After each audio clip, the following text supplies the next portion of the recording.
Vamos continuar nosso estudo aqui das opções, tá?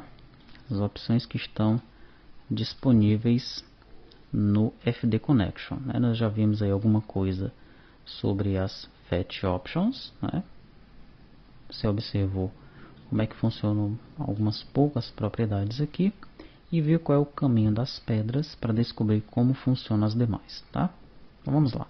Vamos partir para essa Format Options agora, tá? Bom, a Format Options é aquela que formata o conteúdo que está vindo do banco, né? Então, por exemplo, eu tenho aqui uma Format Display Date. Legal? O que eu vou fazer então? Nessa minha tabela aqui do Davi, eu tenho um campo que é de data. Ó. Como é que ele está aparecendo para mim? Ele está aparecendo com o formato padrão. Dia, mês, ano, né? Mas eu quero que ele apareça assim, ó. Mês, dia e ano. Tá? Quando eu executar a aplicação, veja só o que vai acontecer.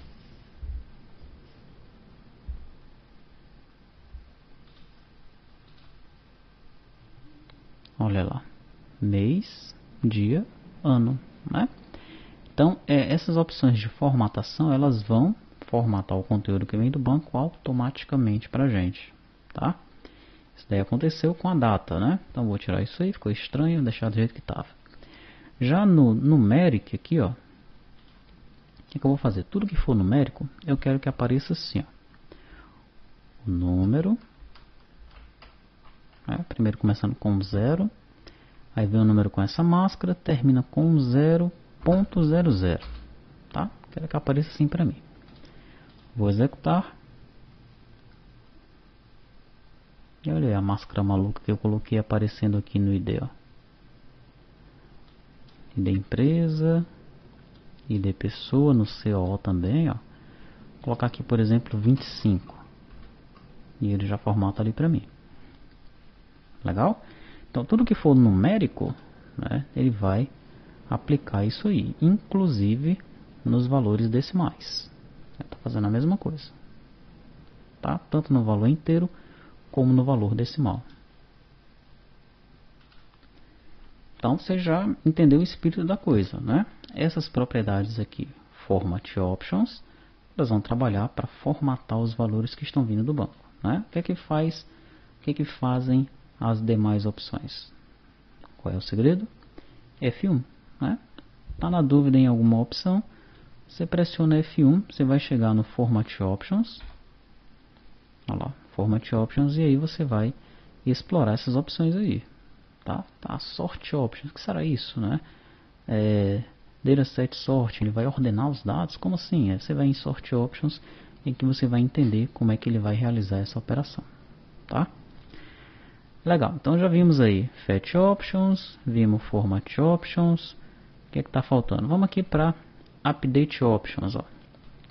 Isso daqui é até mais fácil, né, de entender. De repente você não precisa nem ir no F1, tá? Por exemplo, aqui nós temos um Enable Delete, tá? True, né? O que é que significa isso? Se eu executar a aplicação e tentar excluir um registro, eu vou conseguir fazer isso, ó. Deixa eu vir aqui no banco de dados.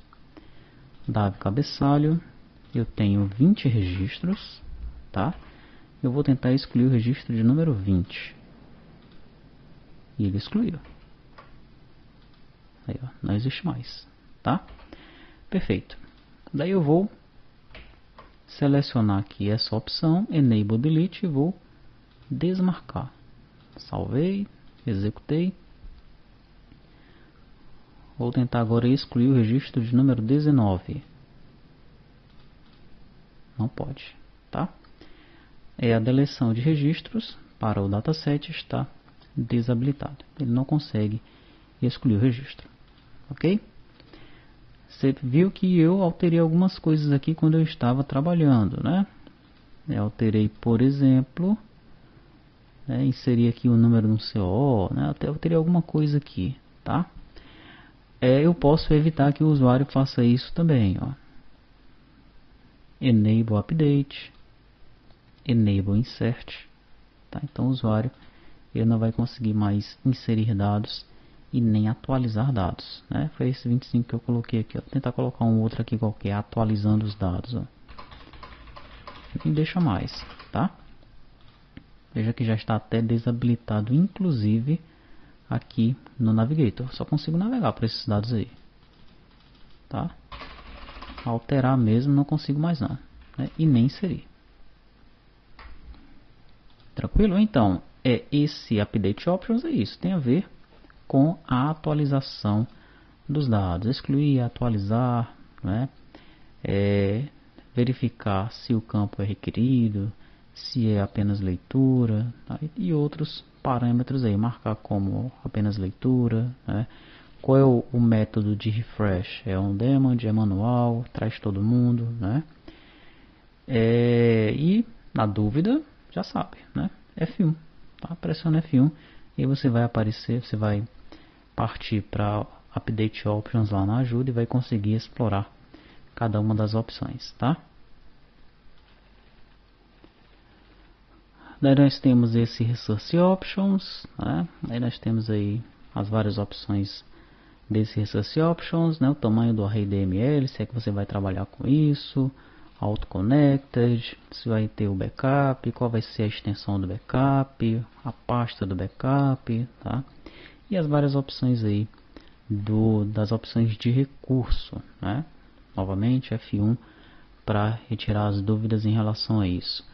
E temos esse TX Options, né? Tem umas coisas interessantes aqui, são poucas opções, mas bem interessantes. Todas são, né? Algumas serão úteis para você, outras não, tá? Bom, o Auto Commit, por exemplo, ó. O que é o Auto Commit?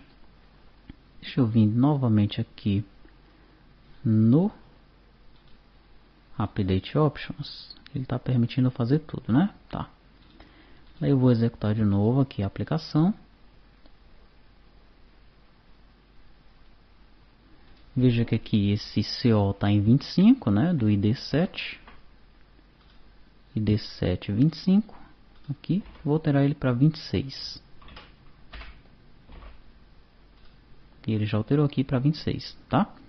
Porque aqui, assim que eu mexo aqui na aplicação, ele já mexe também no banco de dados. Porque ele está com a opção Auto Commit, aqui, né, nesse TX Options, para True. Tá? Se eu desmarcar isso aqui, ó, e executar a aplicação, vou tentar voltar para 25 de novo. 25, quando eu for lá no banco de dados, ó, continua 26, tá? Então, como ele não está mais com Auto Commit igual a True, eu tenho agora que controlar a transação, né? Eu tenho que iniciar uma transação, tenho que aplicar as alterações ou executar um rollback para cancelar as alterações, certo? Ele só vai funcionar automaticamente, alterar automaticamente no banco de dados, se esse Auto Commit aí ele tiver marcado como True, tá? Tem uma ação de disconnect aqui, ó. Quando desconectar, o que é que eu faço? Eu comito, eu atualizo os dados, eu não faço nada, ou eu chamo o rollback, eu cancelo o que eu fiz, né? Você vai fazer alguns testes em relação a isso, né? Tem o nível de isolamento aqui, ó, Isolation. Tem algumas opções, né? Vamos pressionar um F1 aqui para a gente ver quais são as opções desse Isolation aí, ó. Veja que eu cliquei aqui, ó, em Options, FDTX Options, tá? Observe que esse TX Options, né, é o controle da transação, tá? Da transação da sua conexão, são as opções de transação, tá? Então eu vou clicar aqui em Options, daí tem as várias, né? Entre elas eu tenho o nível de isolamento. Então tá aí, ó. Ele vai explicar o que é o nível de isolamento, né? E aqui eu tenho a explicação de 4 desses níveis, né? Eu tenho aqui um que não é especificado. Ele vai usar o nível de isolamento padrão do banco de dados. Daí eu tenho esse Dirt Head, que é uma leitura suja. Dirt é sujo, não é? O que é isso? Ele vai permitir que você leia dados de outras transações que ainda não foram comitados, tá? Em alguns casos, né, é preciso utilizar uma transação dessa forma aí, tá? tá certo? Mas não é o ideal, não é o indicado na maioria dos casos, tá?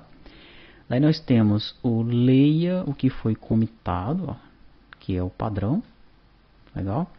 Ele só vai ler do banco de dados o que realmente foi comitado, né? No caso do auto-commit, o cara gravou, alterou, já está lá, outra transação pode ler. No caso de uma aplicação que trabalha com transações, né, uma aplicação bancária, por exemplo, consultou o saldo, fez o pagamento, sacou da conta corrente, deu um erro. Opa, então peraí, deixa eu cancelar esse saque na conta corrente, cancelar o pagamento. Então o cara sai dando rollback e cancela tudo que aconteceu no banco.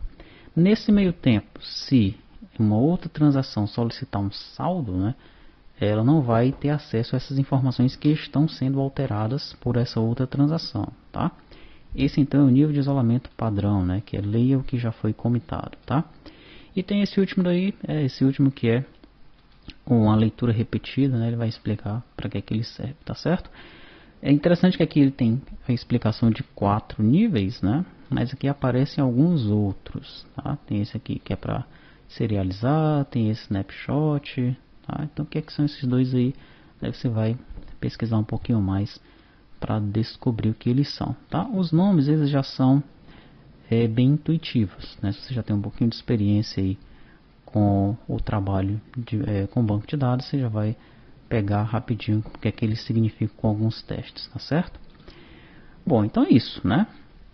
Que nós vimos quais são algumas das várias opções do FD Connection, tá?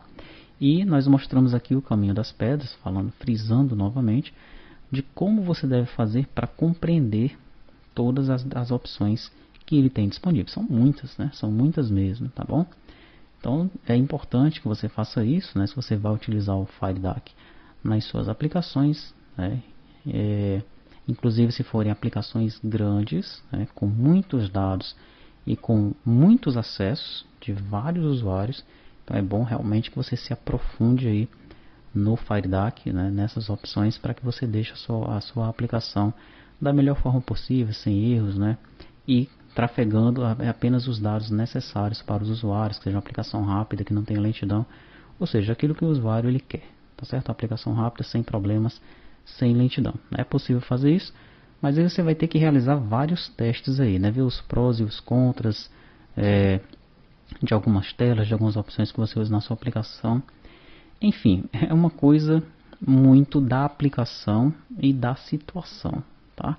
Por isso não tem como nós explorarmos tudo e tentarmos entender todas essas opções aqui. Realmente é algo que depende muito. O que você vai utilizar depende da situação, né? Depende do tamanho da aplicação, depende do cenário, do seu cenário, tá?